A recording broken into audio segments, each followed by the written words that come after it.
In this video, we're going to be talking about 3 tips that are going to help you with your squat. They're going to help you with your squat, especially if we've got some vulnerable knees. Now, there are classic mistakes that people make, and if someone's going to make a mistake, it's either going to affect the back or the knees, and that can put you off doing this vital movement. Now, the squat itself is a movement that we do on a daily basis, and it's one of the movements that if you've got any older family members, you'll notice they do less and less of. They start to rely on that squatting motion less and less. They're using supports to get out of chairs, etc. And it's something that if we can master this early on in life or later on in life, we can really improve our levels of ability and reduce the amount of disability that starts to creep in. And that starts by doing the thing right.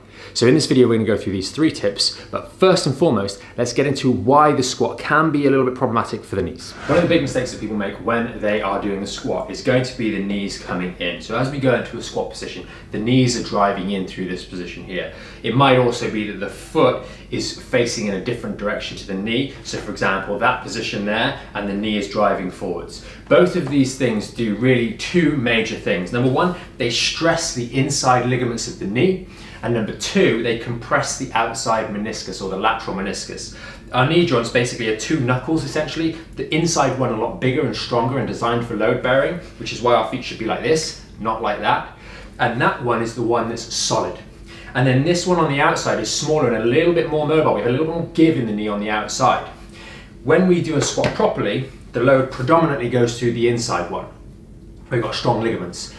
When we do the squat badly and we come in like so, we stretch this one and create mobility here and compression through here. And that is often the recipe for disaster. So when we're doing these squats, we want to make sure that our knees are in alignment. So that gets that error out of the way. And if you do some of your squats after this video, you're going to see, make sure that you do keep those knees in that direction, going the same direction as those toes, and you don't make this mistake, because it may not necessarily give you pain immediately, although for some of you it will, but it will certainly start to build and aggravate things. And you'll see this erroneous movement happening when we're maybe going upstairs and the knees are rolling in. All sorts of different movements that you might be doing on a daily basis that really stress the knee in an inappropriate manner. You want to build up strength in a good range, and then maybe later on, some more advanced techniques, we can start employing other sorts of strategies to challenge the knee in some more precarious positions, but start with the basics, start with the fundamentals, and then build on from there. So we've just spoken about the error that you can make that aggravates the knees. Now let's talk about tip number 1, which is looking at the feet and how you interact with the ground, because that plays a big role in what's happening higher up the chain in the squat. Now, shoes like this, which have a lot of support around the foot, they can be really good. But I think when you're learning to do the squats, it can be very helpful to do them barefoot so you can see what's going on. So if we pop our shoes off for a moment, you can see that when I go through the squat, if we talk about what we mentioned earlier and the knee rolls in, we can see the foot has rolled in as well. So by positioning the feet on the ground, 1, you'll feel a little bit more stable. If we're doing squats and running trainers, that's a big error because the squishiness of those sometimes throws you off balance and allows you to go up on your toes, etc. And we'll discuss on that more in tip number 2.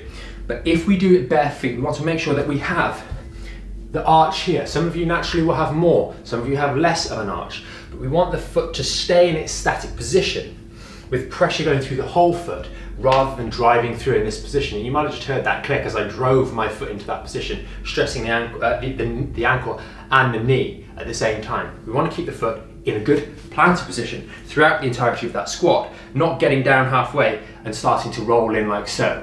That's tip number 1. So tip number 2 is going to be, maybe you've established that the feet are in a good position now. Tip number 2 is going to be about the weight distribution. How can we get the weight distribution right? Because one of the classic errors is as we go down into the squat, people do a bit of this action, going up on the toes, creates more shearing in the knees, etc. And again, we can touch on those sorts of things later on in more advanced videos. But we want to get our weight distribution right.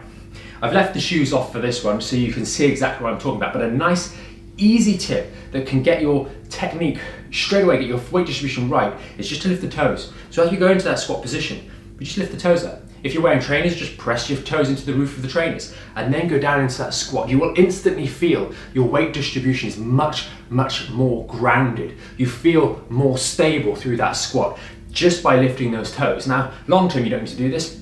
You can just do a normal squat. But when you're learning, taking this little tip into consideration, lifting those toes, lifting that big toe into the roof of the foot, roof of the shoe, can really help you with your weight distribution so we don't inadvertently start going up onto the toes. Tip number 3 is find a range of motion that works for you. Now, for some of you guys, doing a squat to here is going to be painful. For some of you, going to here is going to be painful. And for others of you, it's only when we get down here that the knees start wobbling. And that really is important that you find what you can do and then build up from there. So if we can only do a squat to here, then that's where you squat to. You might even do it next to the kitchen table, so your bum just touches the table, so you've got a regimented height that you're going to. And then you might switch it out for a chair where you can go a little bit lower and do your squats. That's the best way to do these things. Quite often people will try and do a squat. They'll do a wobbly squat down to here, hurt the knees after a few days, and then say, right, squats are out, I'm not doing them. In actual fact, what we need to do is find the right range of motion for us where we can do them without getting in any trouble. And that might be all you can do to start with. And then over time, and we're talking about not just weeks, we're talking about months here, we can build that squat into a lower squat whilst maintaining those principles that we discussed in tip 1 and tip 2, good weight distribution and not letting the knees roll in and making sure that our feet are grounded well. That is the best way to build up your squat. And that is what will help you build strong knees, strong ankles, strong hips, and support your lower back as well in the process of doing that. Give them a go and let us know how you get on.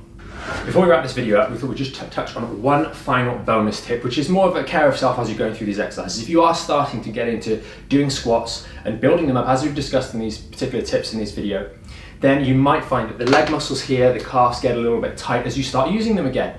As you start going through deeper squats over time, you'll find these muscles are adapting, they're changing.